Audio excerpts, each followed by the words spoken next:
les anciens et les nouveaux, s'il y en a.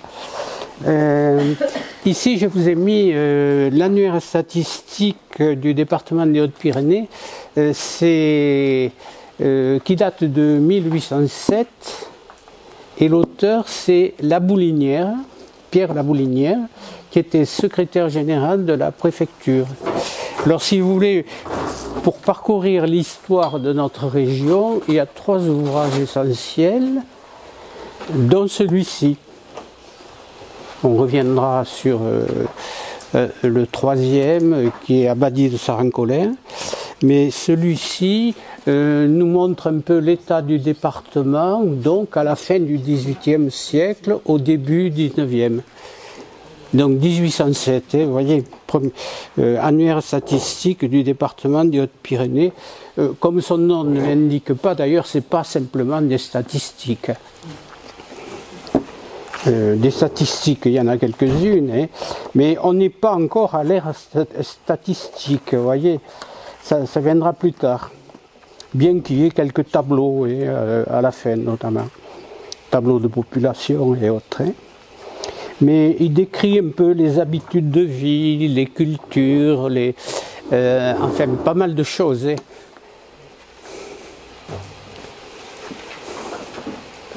Donc,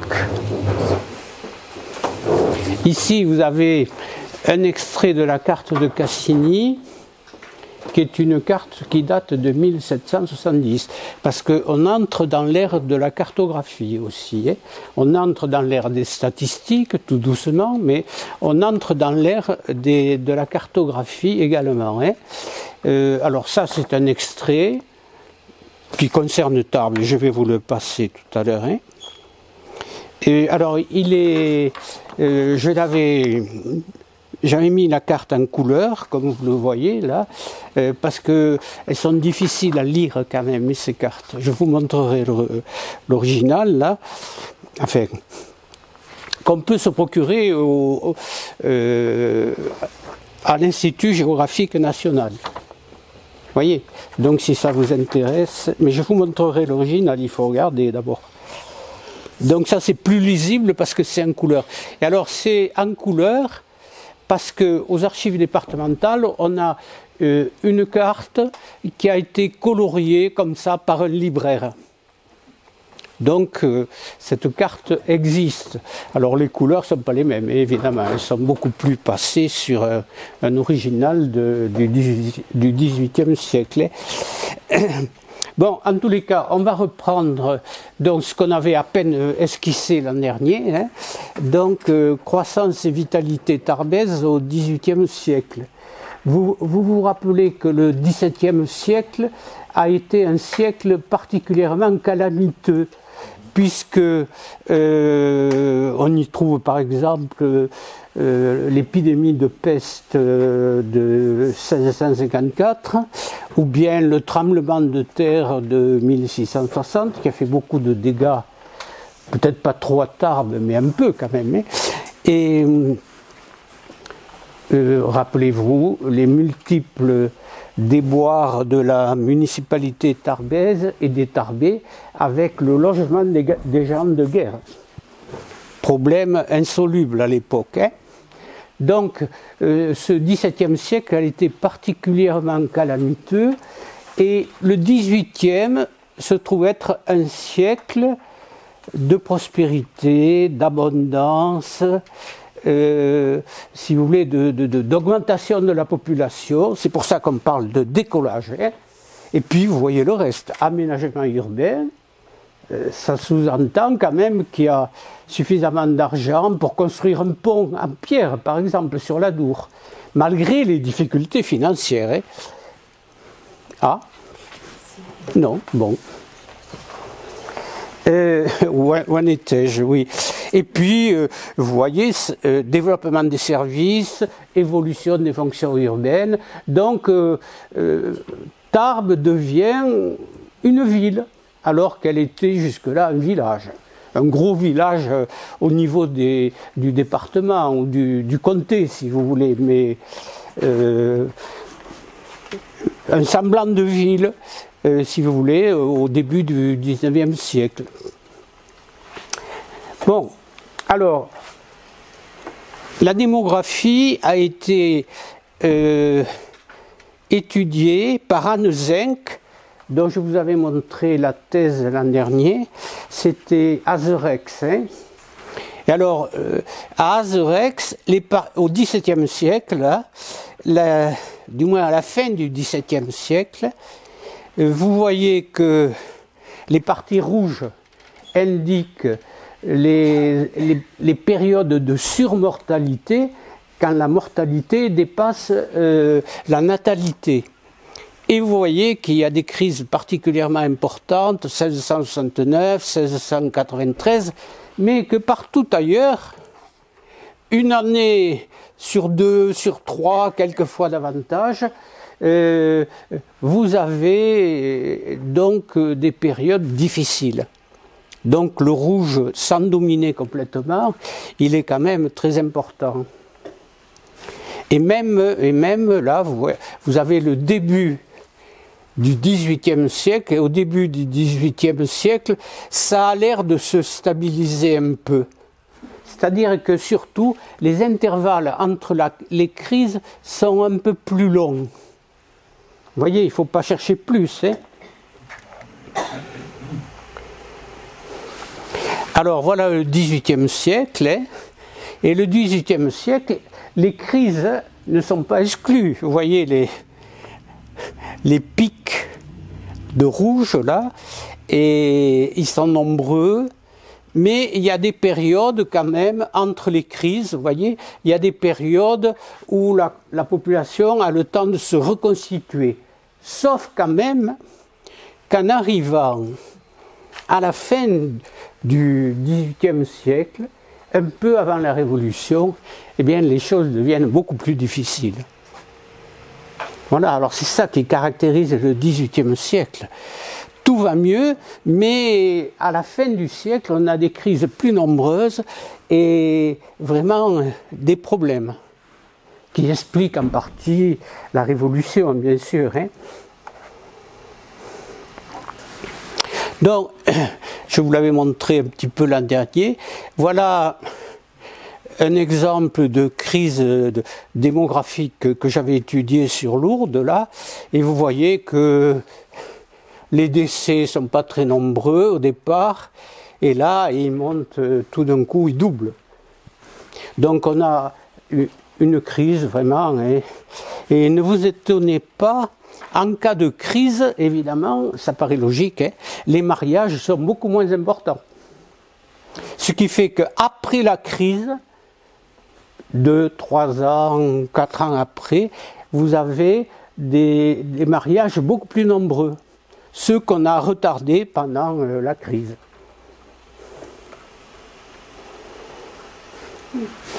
Donc voilà comment ça se présente si on prend la mortalité et la natalité par mois. Et vous voyez que la caractéristique de cette crise à Lourdes, c'est que ça correspond au plein été. Vous voyez ? Juin, juillet, août, septembre, octobre, et puis en novembre, il y en a encore un peu, puis ça passe en décembre. Hein. Alors, évidemment, on accuse certaines zones insalubres. Il y a des zones insalubres dans la ville, on les accuse parce que l'été, il y a des miasmes qui s'exhalent de ces cloaques, là, vous voyez, et par conséquent, on accuse ça parfois. Hein. Donc ici, si vous regardez la natalité par âge, ici vous avez les âges, hein, et vous voyez que ça touche surtout, on ne va pas parler des nourrissons, parce qu'on a peu de choses sur eux, hein, et on va parler des très jeunes enfants, 5, 9 ans, 10, 14 ans, vous voyez, jusque-là. Puis la courbe chute dans un aspect à peu près normal. Et vous voyez donc, par conséquent, que la mortalité touche surtout les enfants.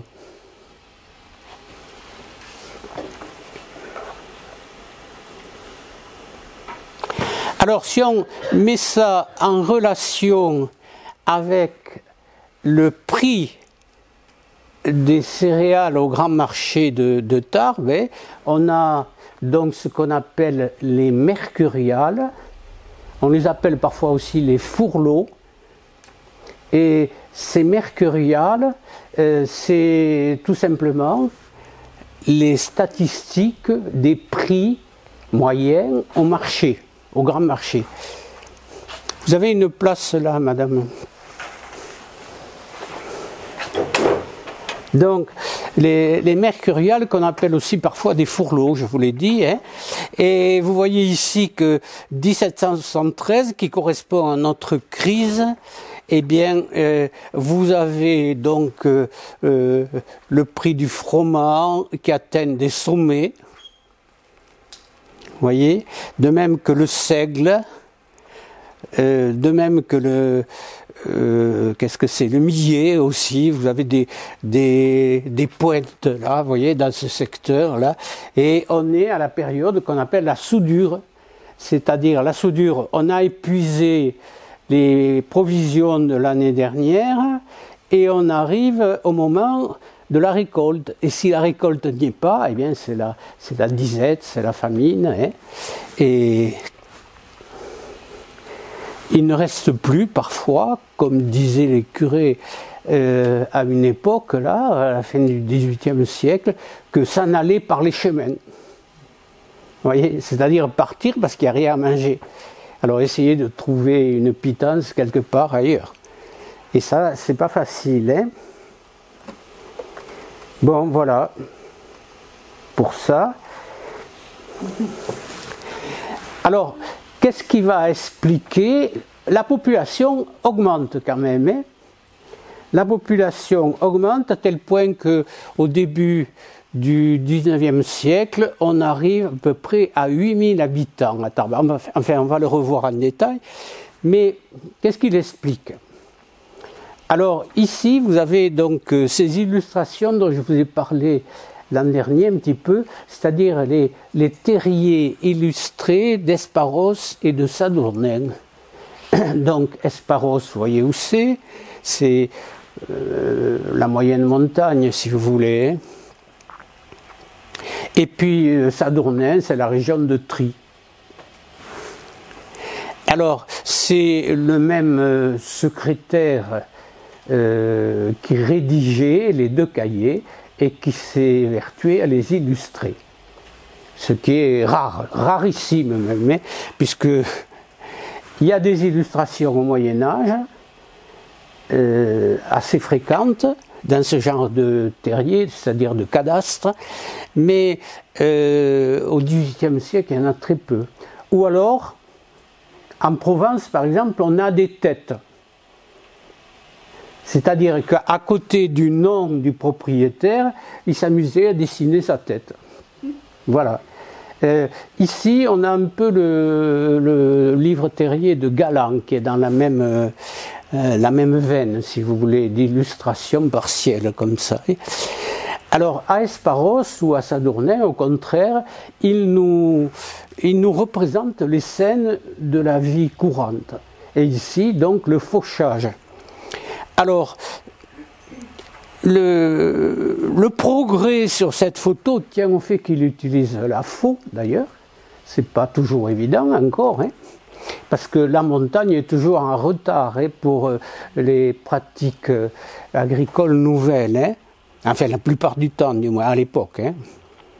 Et le livre terrier a été restauré, ce qui a affadi les couleurs, mais on a là il s'est évertué de représenter donc ce fourrage-là avec des fleurs rouges violacées, oui, voilà un peu. Donc ça pourrait être hein, des fleurs de trèfle.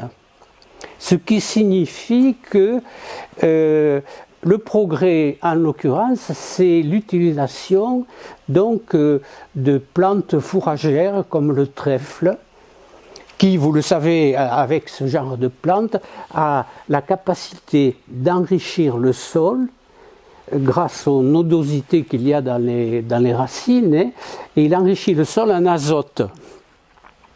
Donc, voilà donc un petit progrès. Alors, Annezinck qui a bien quadrillé toute la région d'Azerex et de la vallée de l'Adour autour d'Azerex, hein, Annezinck a trouvé quelques mentions de trèfle, vous voyez, dans les documents de l'époque. Donc, c'est pour ça qu'on peut avancer que c'est peut-être donc du trèfle, un progrès essentiel qui permet aussi d'enrichir le sol, c'est-à-dire d'éviter la jachère. Et la jachère, on fait reposer le sol, vous savez, 1 an sur 2, 1 an sur 3, suivant les régions, hein. Et par conséquent, ça permet donc de se nourrir davantage et de nourrir davantage de monde. Quand c'est une pratique générale, hein, bien sûr. Hein. Alors, toujours dans le terrier d'Esparos, pardon, vous avez ici, donc c'est un dessin très naïf, bien sûr, mais surtout les animaux, mais vous avez ici donc l'utilisation d'un arrière.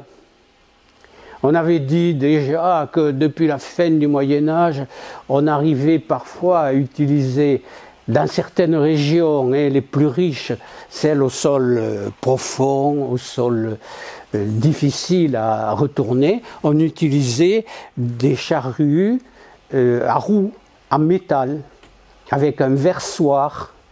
Tandis que là, l'arrière, il fend le sol, mais pas plus. Il ne tourne pas beaucoup la terre. Hein. Donc, autrement, vous remarquez quand même qu'il a bien indiqué l'aiguillon, vous voyez ici, et puis que la femme qui conduit l'attelage, là, est très industrieuse. C'est-à-dire qu'elle fait 2 choses en même temps. Hein. Elle conduit l'attelage, mais elle est en train de filer, là, apparemment. Elle a une quenouille. Donc, c'est pour vous montrer. Hein. Voilà une autre image. Alors là, vous avez Pierre Tourné Sourdette, c'est-à-dire le nom du propriétaire. Pierre Tourné. Et son surnom, Sourdette, qui veut dire, j'en sais rien, hein, mais enfin, on ne sait pas tout, hein, loin de là. Mais par exemple, le boucher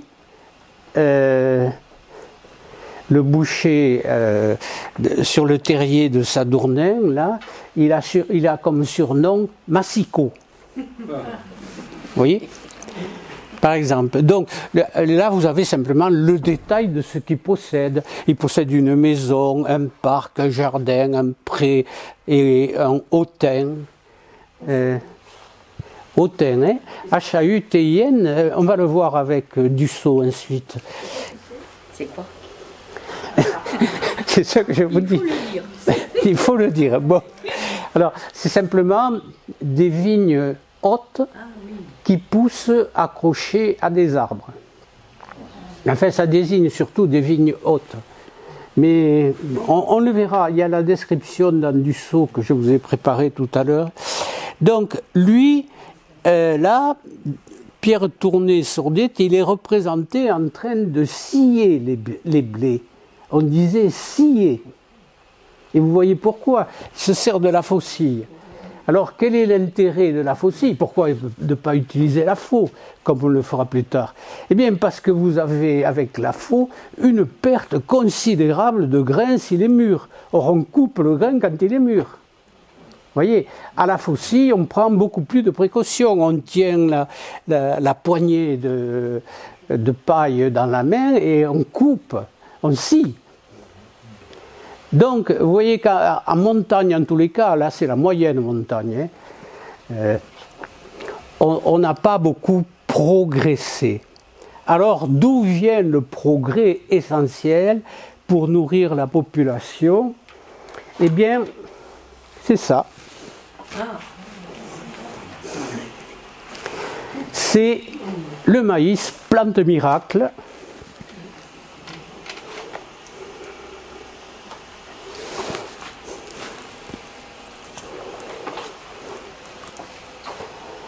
Alors le maïs, Jean-François Soulet a trouvé que, en regardant les fourneaux ou mercuriales, comme je vous l'ai dit tout à l'heure, il apparaît sur le marché de Tarbes en 1700, pile. 1700. Donc en 1700, ça veut dire qu'on a vendu du maïs sur le marché de Tarbes. Alors quand on le vend, ça veut dire quand même qu'on a des excédents pour la vente. Donc il est déjà un peu répandu. Vous voyez, au moins chez certains agriculteurs. Et que dire d'autre? Eh bien, regardons ce qu'il nous dit là. Donc, plante miracle, le milhoc ou maïs, c'est le milhoc non local du maïs apparu dans les mercuriales du marché de Tarbes le 12 janvier 1700 semble avoir reçu son impulsion première dans la plaine tarbaise lors des très graves crises des années 1692-1694. La montagne plus privilégiée n'adopta le maïs que plus tard, vers le milieu du siècle suivant, c'est-à-dire le milieu du XVIIIe. La véritable révolution que devait engendrer cette nouvelle plante, en nourrissant les hommes d'abord et leurs animaux ensuite, ainsi qu'en réduisant considérablement la portion de terroir laissée en jachère, ne devait faire sentir ses heureux effets qu'au cours du XVIIIe siècle. Grâce à cette plante miracle, les Tarbais supporteraient beaucoup mieux les années de disette. Aussi, sa date d'introduction mérite-t-elle vraiment d'être marquée d'une pierre blanche sur le chemin sombre et tortueux auquel ressemble trop souvent à cette époque l'histoire de notre ville. Donc, le maïs va permettre une meilleure alimentation, d'éviter en grande partie les disettes. Alors, la boulinière qui circule par là, la boulinière nous explique qu'on mange le maïs surtout sous forme de pâte. Il ne parle pas de pain de maïs à l'époque. De toute façon, le pain de maïs, il est difficile à obtenir parce que le maïs n'est pas tellement panifiable. Il faut le mélanger. Par contre, donc, cette pâte est très consommée. Parfois, on la mélange avec des pommes de terre. Alors, vous voyez que ça cale l'estomac, certainement.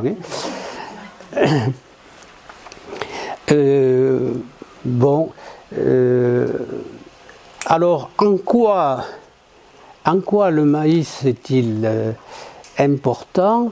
Eh bien, c'est parce qu'il n'a pas les mêmes cycles que les céréales ordinaires, le blé, le seigle, etc.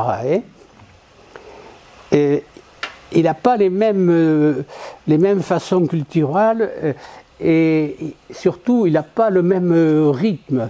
Vous savez que le maïs, le blé normalement, à l'époque surtout, on le sème à l'automne, il passe l'hiver sous terre, et puis si le printemps est trop favorable, il va pousser trop tôt, prendre les premières gelées, et ça expliquera notamment beaucoup de mauvaises récoltes.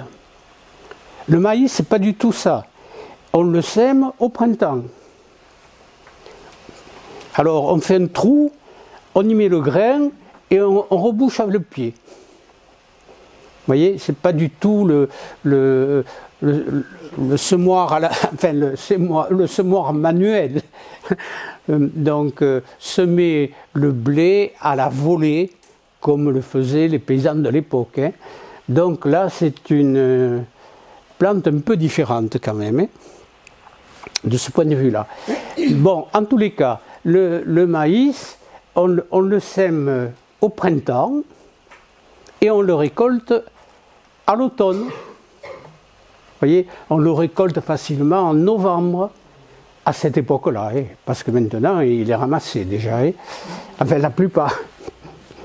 Et donc, on évite bien des problèmes, par exemple la sécheresse de l'été peut lui nuire bien sûr, mais le maïs il est adapté à nos climats du sud-ouest particulièrement. Hein. À l'époque, il n'y a pas ce qu'on appellera plus tard les hybrides, qui ont permis à la culture du maïs de gagner le bassin parisien ou même la plaine d'Alsace.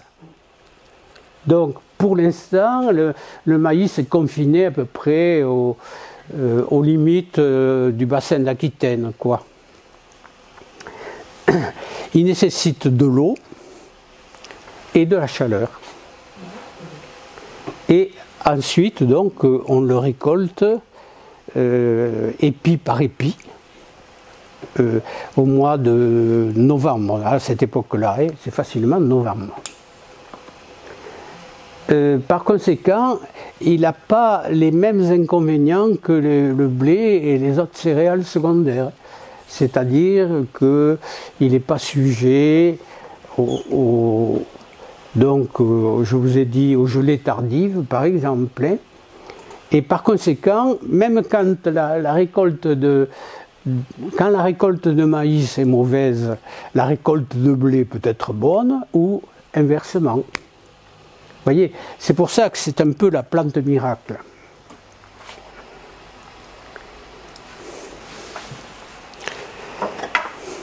Alors, je vais vous parler donc de Dussault. Vous parliez des hautains à l'instant, hein? Enfin, on parlait des hautains. Il va nous expliquer ce que c'est. Alors, Dussault, c'est ça, oui. Dussault, si ça vous intéresse, il est disponible donc en téléchargement aux Archives nationales. Hein? Non, à la Bibliothèque nationale, pardon. Un ancien usage difficile à détruire, il conserve la vigne accolée aux cerisiers et à l'érable.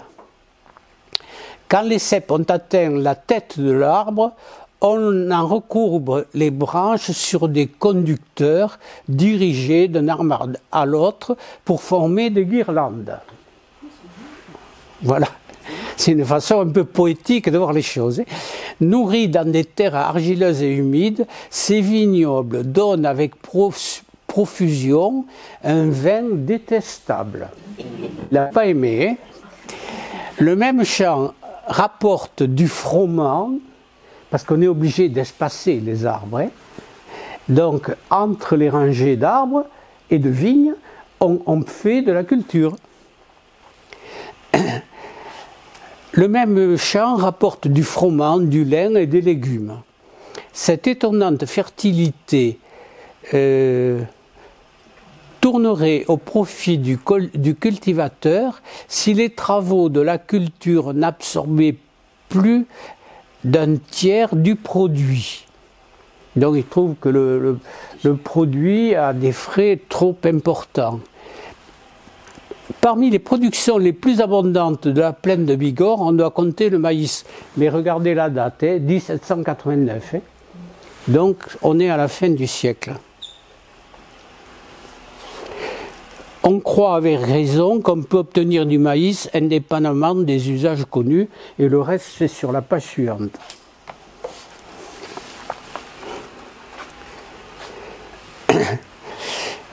Alors, voilà, pour le maïs hein, qui couvre la plaine de Tarbes, il est appelé en Gascogne turquette ou milloc. Turquette, blé de Turquie, tout simplement parce que on ignore à cette époque-là d'où il vient. Donc, on en fait un blé de Turquie. Vous voyez ? Ce grain, extrêmement précieux par sa fécondité, la facilité de sa végétation et la nourriture substantielle qu'il fournit, n'y est connu que depuis la fin du XVe siècle.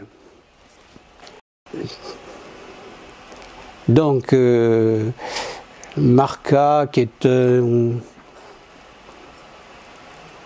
un historien du Béarn avait déjà annoncé au XVIe siècle, à la fin du XVIe siècle, si vous voulez, que la révolution du maïs arrivait, suivant les prédictions de Nostradamus, tant qu'à faire. Hein. Alors, plusieurs préparations utiles, c'est la suite de la note là. Hein. Les Indiens en retirent par la fermentation du vinaigre, du sucre et du miel très délicat. Donc, vous n'avez jamais goûté sans doute du miel de maïs, moi non plus. Hein. Toutes les terres, pourvu qu'elles aient un pied de fond et qu'elles soient bien travaillées, lui conviennent.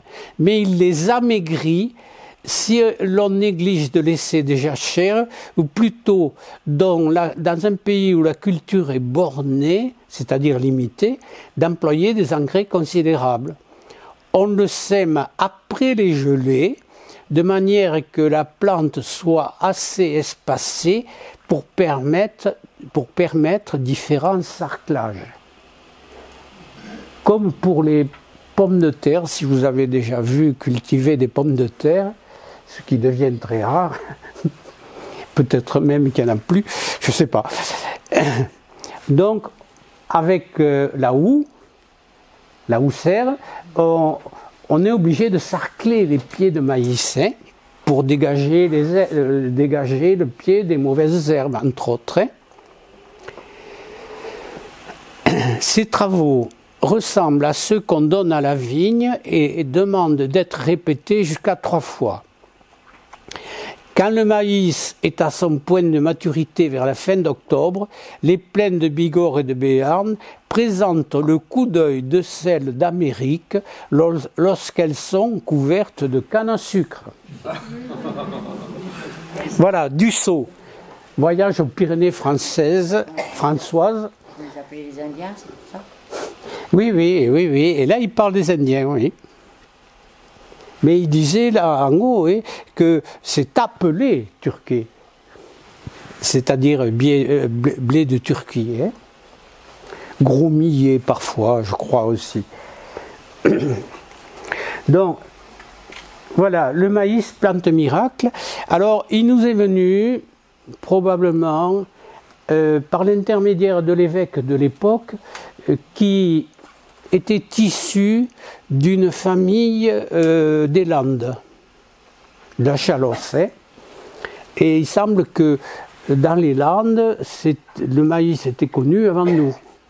Donc ce serait lui, mais on n'en sait rien de manière précise, hein, ce serait lui qui aurait introduit le maïs en Bigorre au moment de la crise peut-être de 1692-93. Bon, alors, si on résume un peu tout ça,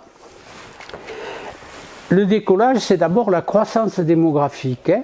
Alors, la croissance démographique, France, 1/3 de la population augmente, vous voyez, la population augmente d'1 tiers, pardon. La généralité d'Auch et de Pau, c'est-à-dire la nôtre, plus 50%.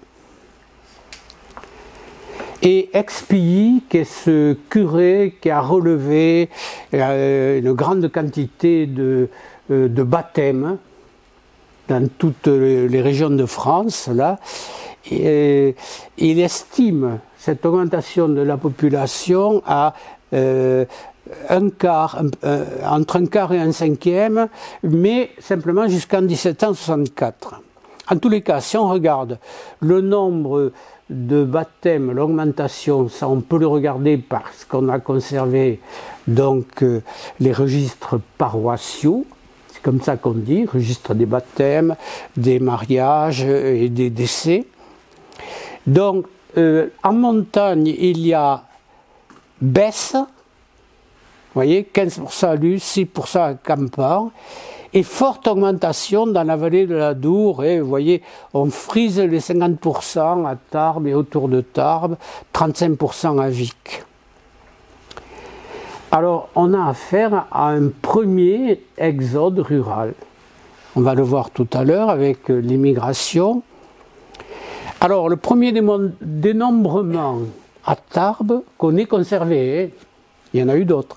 Mais celui qu'on a conservé, 1765, 5294 habitants. 1789, 6058 habitants. Et je vous ai dit, début 19e, 1806, c'était 8000 habitants, en gros. Hein.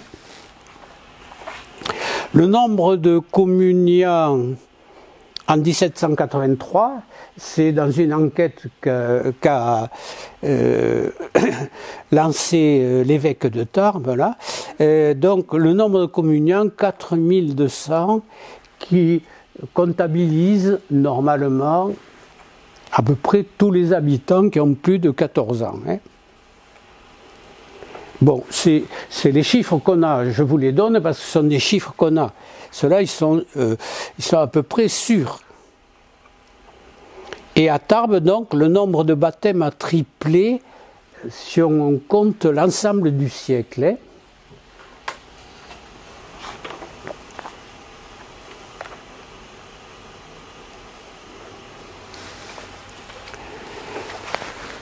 Donc l'autre facteur capital qui explique surtout la hausse de la population, c'est la baisse de la mortalité. Donc il y a d'abord une hausse de la natalité, mais surtout la baisse de la mortalité.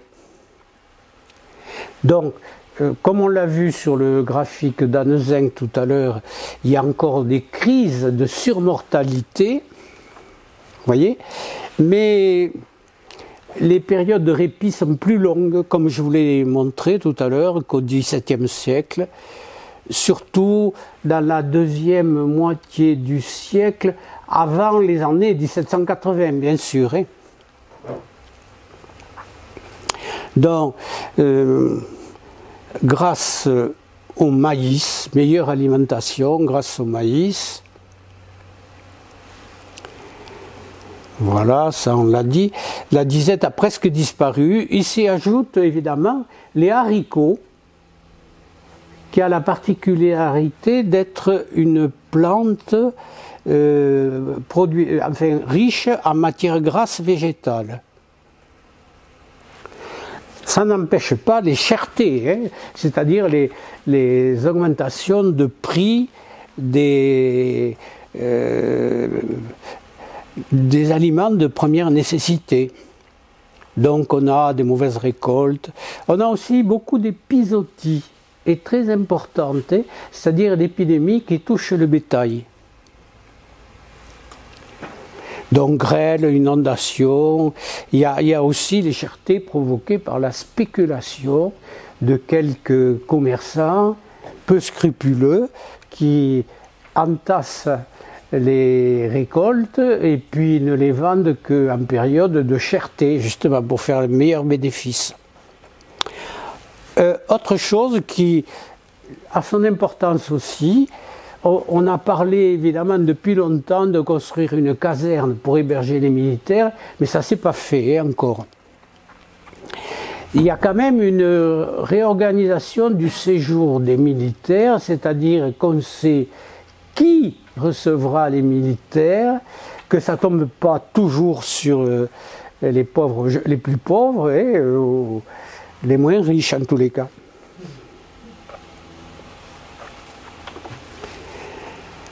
Alors, autre facteur, l'immigration. Ça c'est donc augmentation des naissances, baisse de la mortalité, mais il y a aussi l'immigration qui devient plus importante à Tarbes. Hein. La preuve, c'est que on regarde d'où sont originaires les nouveaux mariés. Parce que les nouveaux mariés, on indique toujours leur diocèse de naissance. Vous voyez ? Et alors, 90% à la fin, au milieu du XVIIe siècle, 82% des nouveaux mariés sont originaires de Tarbes et de la périphérie. Et 5% simplement de l'extérieur de la Bigorre.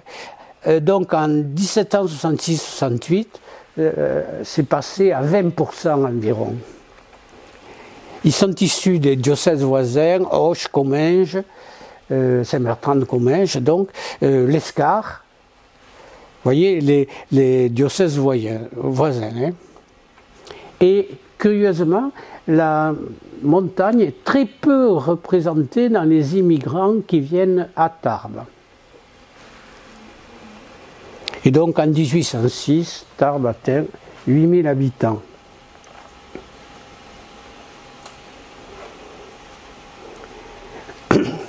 Alors on va passer à notre deuxième point, l'aménagement urbain. Hein.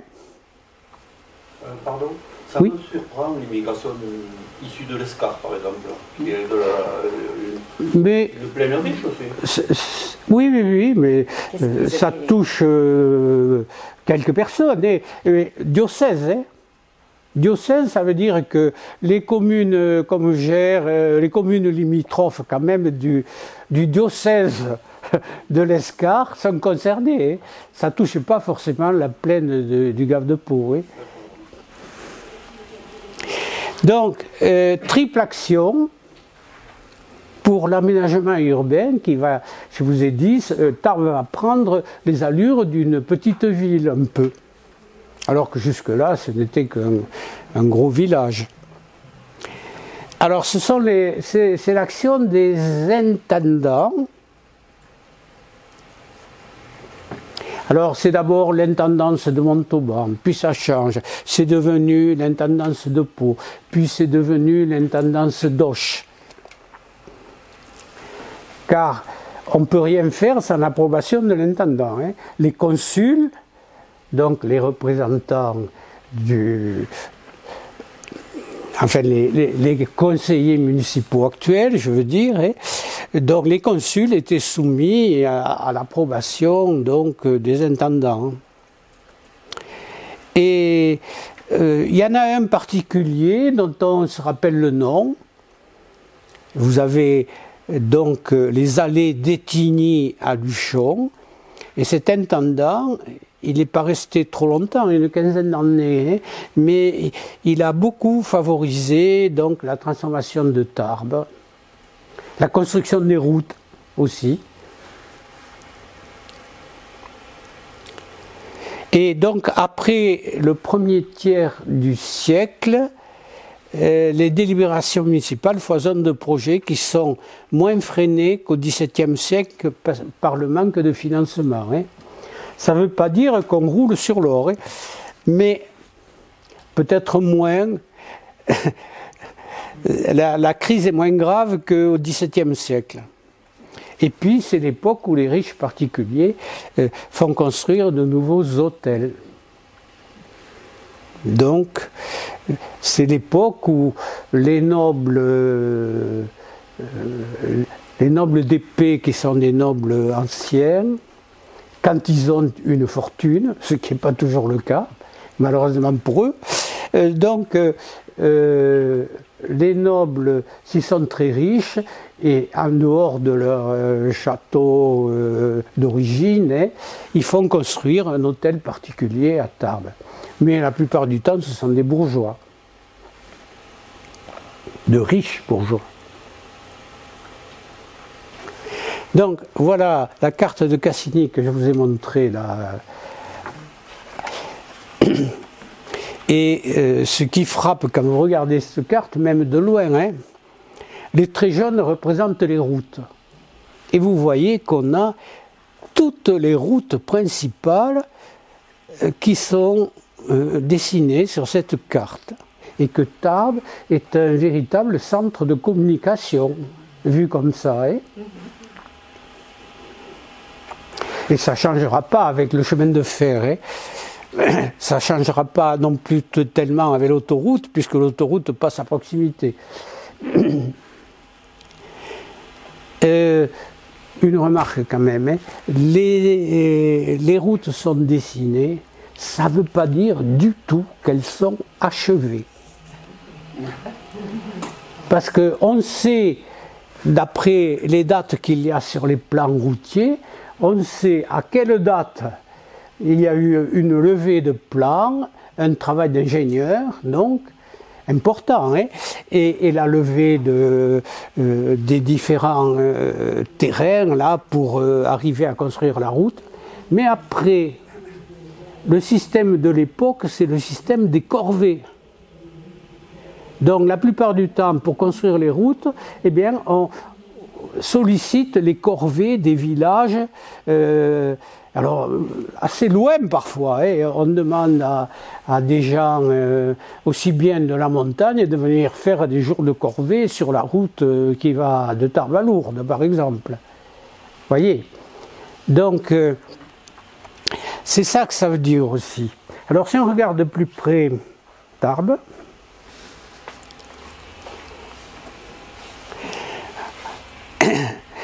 vous avez donc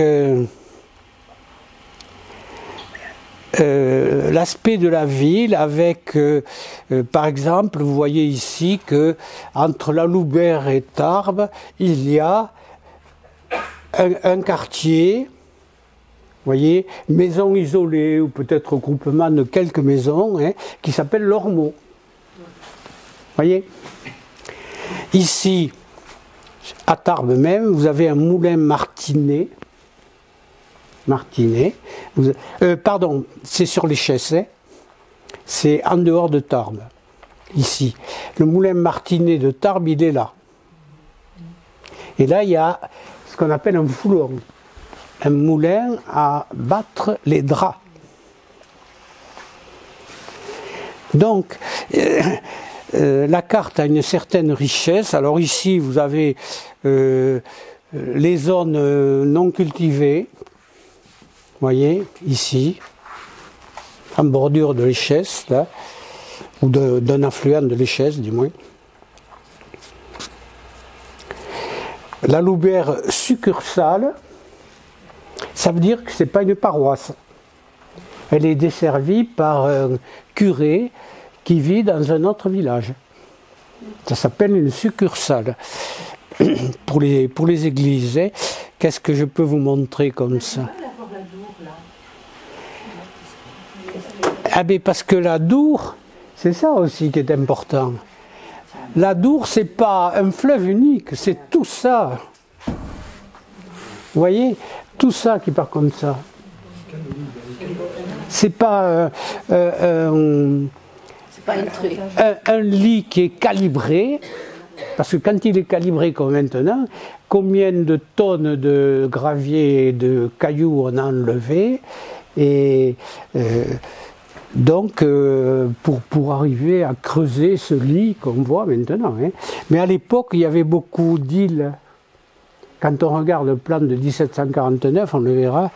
Je ne sais plus s'il y a la Dour dessus, je crois que non, mais enfin.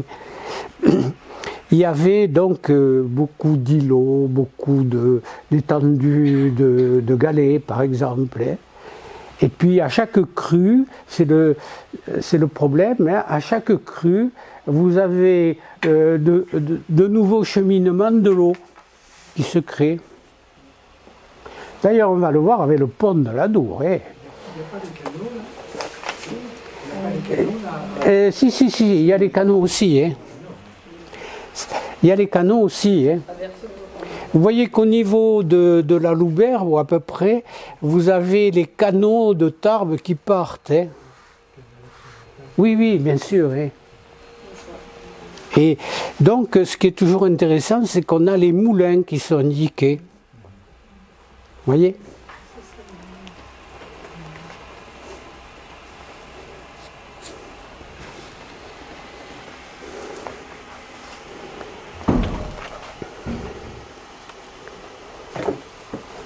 Et voilà, donc,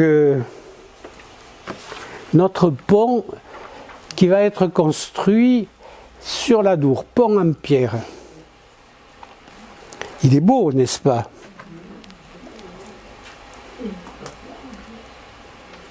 Je crois qu'il a 8 arches.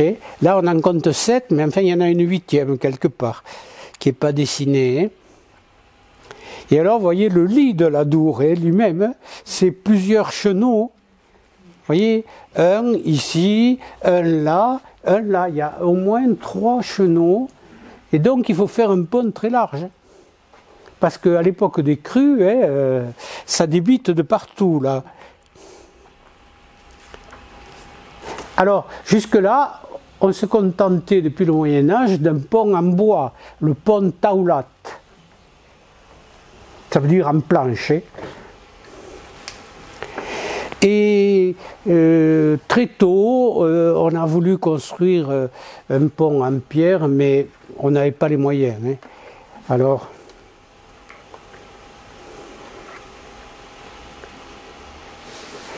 donc, il faut améliorer la circulation dans la ville, vous voyez.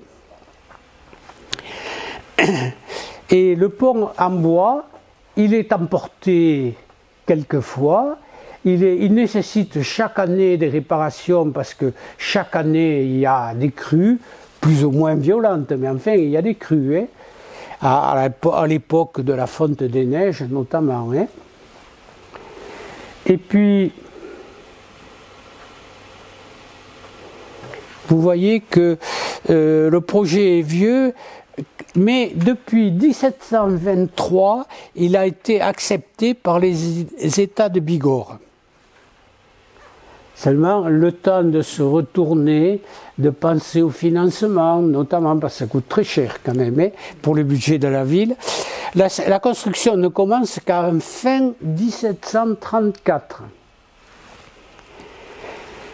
Et difficultés financières et forte crue en 1736, il n'est achevé que 10 ans plus tard, en 1744. Donc, vous voyez, il ne faut pas s'étonner du temps que tout ça nécessite. Hein. Et encore, on a des difficultés. On est obligé d'installer un péage provisoire, théoriquement. Méfions-nous de tous les impôts ou les taxes provisoires, parce que ça a tendance à durer longtemps. La preuve, c'est que les habitants autour de Tarbes, au moment des cahiers de doléances en 1789, ils mettent suppression des péages sur le pont de la Dour. Donc le péage n'est pas en odeur de sainteté, là.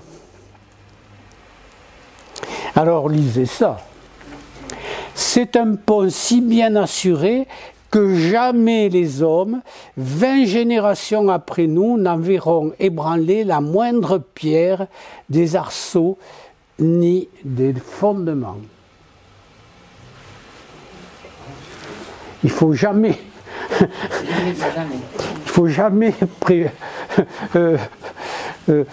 comment dire, assurer que l'avenir sera ainsi qu'on le souhaitait, parce que 1870, vous savez que le pont va être emporté en partie. Et donc, il a fallu le reconstruire. Mais pour l'époque, il paraissait bien assuré. Donc, à côté de ça, la ville va commencer à paver les rues de la ville. Je vous ai dit que Tarbes avait l'apparence d'une ville, maintenant petit à petit.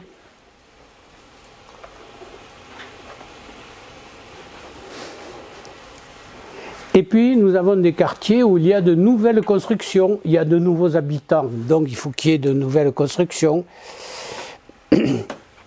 Alors, c'est les endroits où il y a des traces archivistiques qu'on trouve, puisque c'est la commune qui vend des terrains pour la construction. Hein. Alors, c'est surtout au Marcadieu.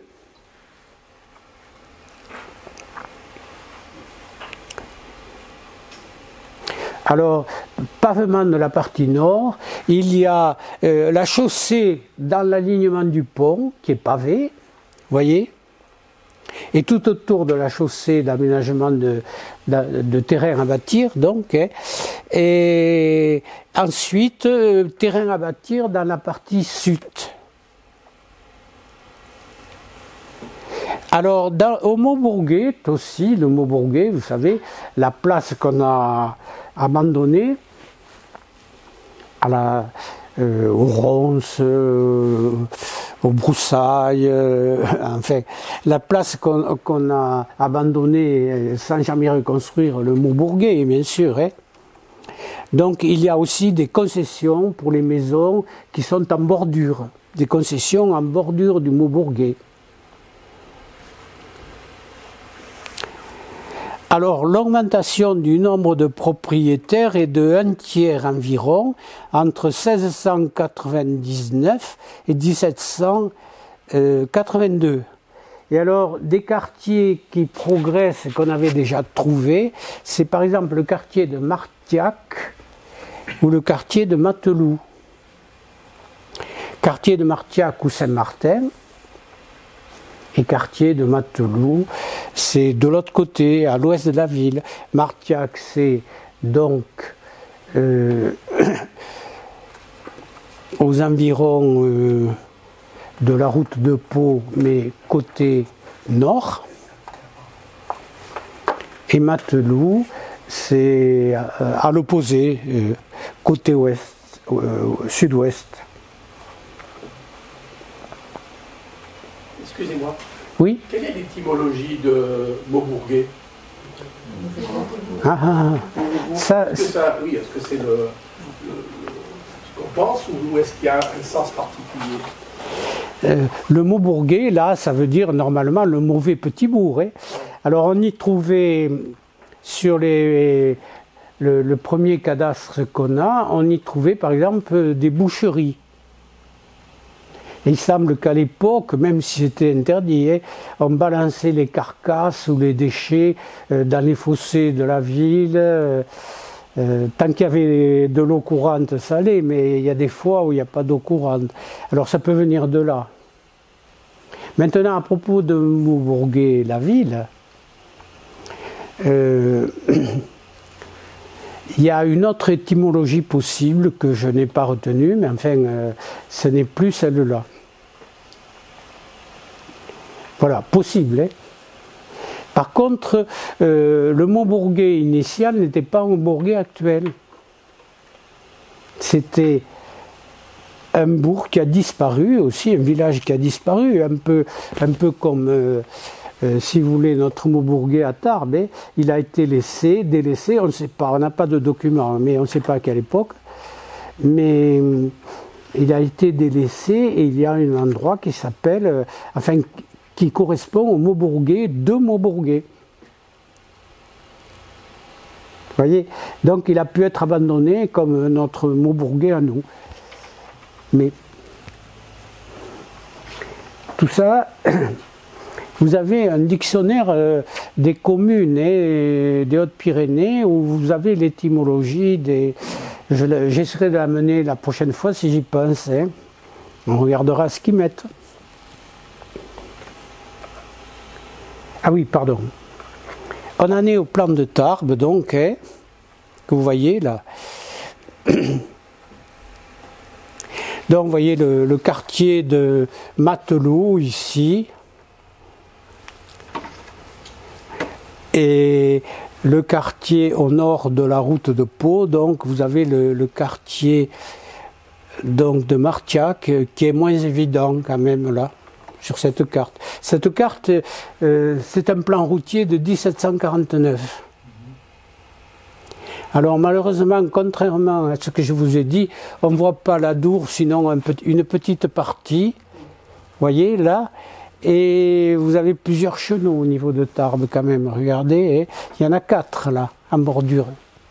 L'eau passe par 4 endroits différents. Bon, eh bien on va en rester là peut-être pour aujourd'hui.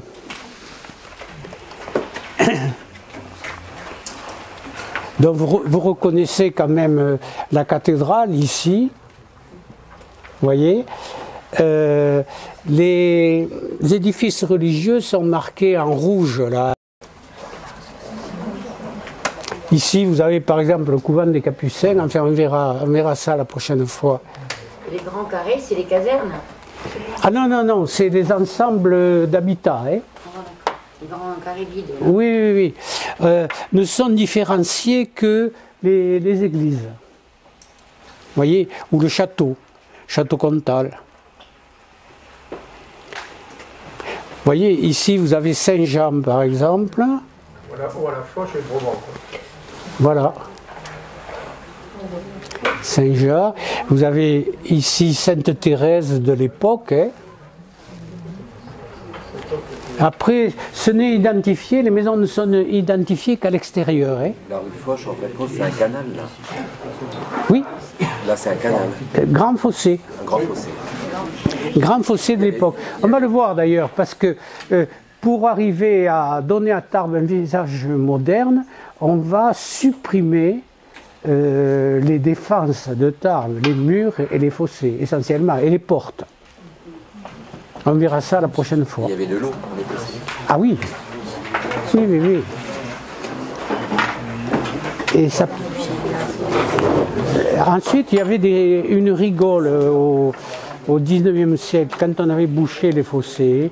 Il y avait une rigole et les voyageurs de Tarbes disent que ça apporte de la fraîcheur en plein été, là, hein, cette eau courante là au milieu de la ville. Donc là, il y avait une porte à la hauteur de la mairie actuelle. Oui.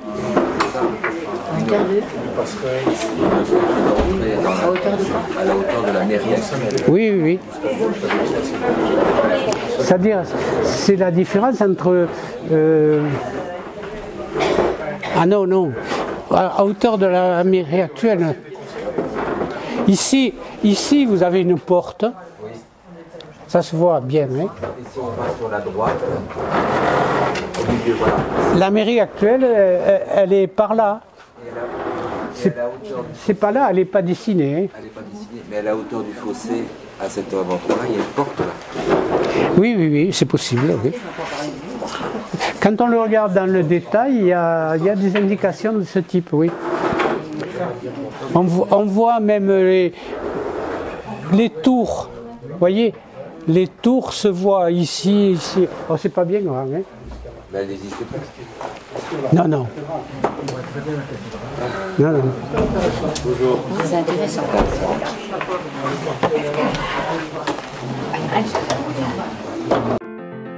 Si cette vidéo vous a plu, vous pouvez nous rejoindre à l'Université du temps libre de Tarbes et de Bigorre à l'adresse utl-tb.info. Vous pouvez aussi nous encourager en cliquant sur le pouce vers le haut. Les commentaires de soutien sont également les bienvenus. Et n'oubliez pas, si ce n'est déjà fait, de vous abonner. Merci et à bientôt.